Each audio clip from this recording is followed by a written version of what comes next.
Atlantic Technological University based here in Mayo. So I'm going to hand over to Deirdre to have the panelists introduce themselves, and then we'll follow the same format as this morning with some questions and then some Q&A from the room and from our online panel. Thank you very much.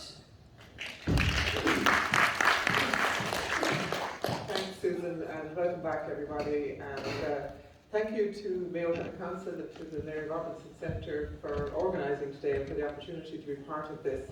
I'm reminded when I heard the morning session, and I know Laura started off with the overwhelming nature of the problem and the challenge that we all face. And over the last few years, and particularly over more the recent 2 years, I've been catching up a lot of podcasts, a lot of online, I suppose, input that we could get on this challenge. But one of the things that struck me, I always remember, is that if you're not overwhelmed by the problem, then you really don't understand it.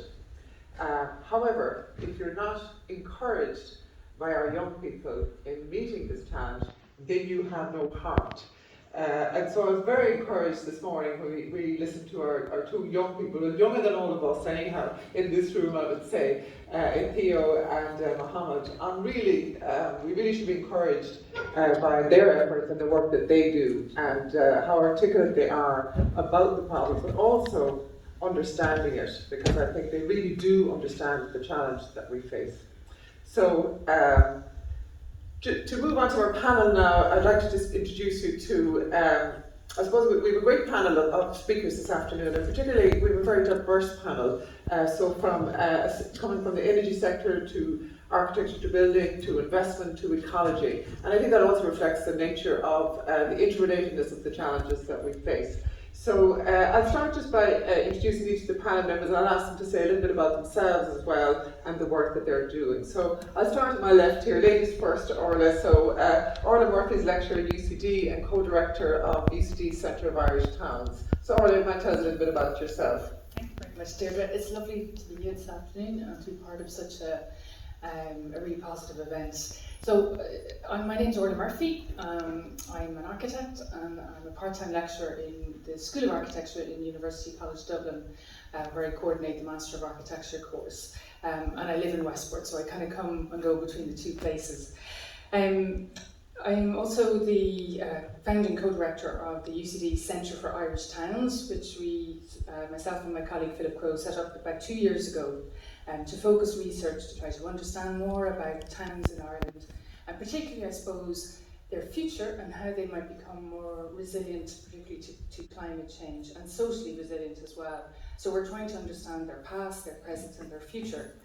And we're fostering research, specifically, I suppose, around Irish towns. So one example of a project we're working on, which has been funded by Creative Ireland as part of the Creative Ireland Climate Action Call, is actually based here in Ballina. It's called Ripple, and I'm the lead investigator with colleagues in the UCD, but also with Kevin Loftus and Mark Duffy, and we're working in the community here in Green Hills to see about how we can co-create the ubiquitous kind of green spaces that are very common in towns in Ireland to be more climate resilient, specifically looking at water. So how can we do that collaboratively? So that's one example of research projects we're working on. But Laura asked me here today specifically to speak more about the new European Bauhaus. So 2 years ago I was asked to sit on what's called the high-level roundtable of the new European Bauhaus.